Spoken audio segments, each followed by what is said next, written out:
Kentucky has always been a hotspot for creatures and the unknown. Mothman was originally seen there in the 1930s. Before it became better known in West Virginia in the 1960s, there have also been many Bigfoot sightings over the years, some dating back several hundred years. The Hopkinsville Monster is a very well-known legend, as well as the Spottsville Monster, both of which we have made videos on. You can check out the links below. But none of these stories and legends compare to the sheer horror and strange account of the Kelly Goblins, also known as the Kelly Hopkinsville alien attack. Members of the Taylor family, who were from Philadelphia, were visiting the Sutton family at their rural farmhouse near Kelly and Hopkinsville, in Christian County, Kentucky, on the evening of August 21, 1955. During the UFO sighting at the Sutton farmhouse, 11 individuals were there. Billy Ray Taylor walked outside around 7 p.m. to get a drink from the house as well. The house had no running water at the time. He saw an unusual, highly illuminated disc-shaped object in the sky that plummeted to the earth around 400 yards from his house. Billy Ray rushed back inside the house and told the family about his experience, which they dismissed as a shooting star. After hearing weird noises outside for over an hour, the two families' fathers, Billy Ray Taylor and Elmer Lucky Sutton, he was called Lucky because he had the word tattooed across his knuckles, went outside with their pistols in hand to see what was going on. Both reported witnessing some kind of creatures emerge from the woods, much to everyone's shock. But those gathered at the Sutton farmhouse weren't going to go down without a fight. The men fired at the creatures, observing that the impact sounded like rocks rattling in a tin can, each time they hit them with bullets. 7 people in the farmhouse, not all of the 11 were present for the strange events of the night. June Taylor was too scared to look, and Lonnie Langford and his brother and sister were hiding during the encounter, defined being terrorized by several creatures described as 3 feet tall, with upright pointed ears, large eyes, long thin mouths, thin arms and legs, and claw-like hands. They thought the aliens were either silver in tone, or dressed in a metallic costume. The creatures' movement appeared to defy gravity, with the creatures floating above the ground, or gently dropping from trees or other farmhouse structures. They walked with a swaying motion, as if they were wading through water. The creatures never entered the farmhouse, but they did appear in the windows and doorways. As the men were stepping from the porch, a taloned hand reached down from above and began grasping at their hair. The family continued to fire at the creatures through the windows and entrances, but the bullets were ineffective. The members of the families had had enough of this and fled the residence about 11:00 p.m., and went to the local police station. Unbeknownst to anyone, another occurrence was taking place a few miles away throughout this encounter. A state highway policeman, patrolling near the police station, noticed some peculiar meteor-like objects soaring overhead, with a sound like artillery fire radiating directly from them. This happened shortly before the families arrived at the local police station. Authorities sensed something unusual was going on in their peaceful small town, and assembled all on-call police to look into the strange events. After arriving at the police station, they were noticeably shaken. According to Sheriff Russell Greenwell, and a police officer with medical training assessed that Billy Ray's pulse rate was more than twice the normal rate. The sheriff later told reporters, these were not the type of individuals who could be easily scared. The sheriff went to the farm to investigate. The Suttons seemed sober, and were truly frightened by something, according to the sheriff, who arrived at the farmhouse with a dozen police officers. As a result of the considerable damage to the residents, the police began going door to door to obtain further statements from nearby residents. The officers themselves saw strange lights in the sky and in the neighboring woods during this time, although later, some would refuse to talk openly about it. Surprisingly, the officers discovered that their neighbors were also afraid. They reported seeing the same eerie lights in the sky and hearing strange noises at their homes. After a few hours, police ended their investigation at about 2:15 a.m., satisfied that they had obtained enough reports from witnesses, and left the Sutton farmhouse.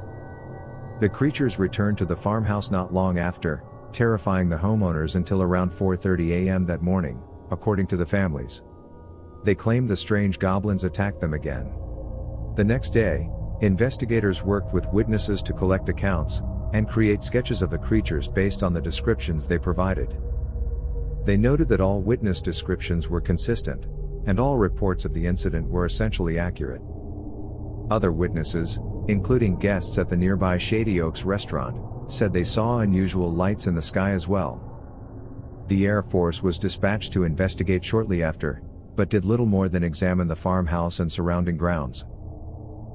The eyewitness testimonies amazingly were verified under individual inquiry, despite speculation among the eyewitnesses about the creature's objectives, ranging from field study on their part, to ordinary curiosity, to downright malevolence. The two families involved were known in the area as being honest, and not being the types to make up a hoax, which would appear to be supported by the fact that the families received no financial gain, or significant fame from the incident, and moved from the area when the incident became public, and they were flooded with trespassers wanting to see the site. The incident, as well as the media coverage that followed it, served to cement the phrase of aliens as little green men in popular culture. According to UFO researcher Alan Hynek of Project Blue Book, this case is notable for its length, as well as the quantity of witnesses involved. The investigations by police, Air Force officers from neighboring Fort Campbell, and civilian ufologists found no indication of a hoax. The Air Force's Project Blue Book admitted to being stumped, despite the fact that they never fully investigated the matter. Isabel Davis, one of the most persistent UFO investigators, claimed she was also without any answers to what had happened. According to other investigators, such as Joe Nickel, the witnesses were simply witnessing a pair of nesting great horned owls that had taken up residence in their attic. This description is supported by the huge wide eyes and large ears. Against this, there are claims that the creatures could walk on 2 legs or 4, had a monkey-like body build and limb proportions, walked on all 4s in a monkey-like stride, and had huge claws on their hands but not on their feet. A recent report titled, "Have the Kentucky Goblins Returned?" published on June 20, 2012, and detailed a strange narrative that looks to be similar to that of the Hopkinsville Goblin encounter. According to blogger Greg Newkirk, a Kentucky man claims to have made contact with strange, little creatures with pale skin, huge eyes, and an odd manner of communication he called chirping. The man claims that these unusual cave-dwelling creatures have been around his home at various times over the last several months, causing him and his family much grief, to the point that they've been forced to leave the property for fear of these mysterious cave-dwelling creatures. Sergeant Frank Dudash was not among the officers that paid a visit to the Sutton farmhouse, but he had his own alien encounter. Dudash and another police officer had seen 3 flying saucers the previous summer. The Kentucky New Era quoted Dudash as saying, "I think the whole story is completely feasible. I am certain I saw the saucers. If I saw them then, I'm sure the Kelly tale is real." The Kelly community now celebrates the anniversary of the event on the 3rd weekend of every August, with an event called the Kelly Little Green Men Days. The 1986 comedy horror film Critters is loosely based on the Kelly Hopkinsville case. The Kelly Hopkinsville encounter is the subject of the 4th episode of the American television series Project Blue Book, which premiered on the History Channel in February of 2020.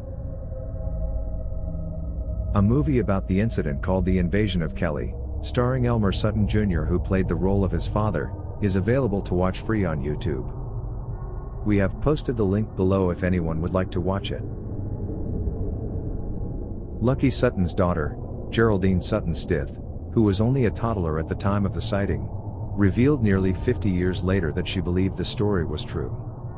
She described her father's reaction to the events as she remembered it.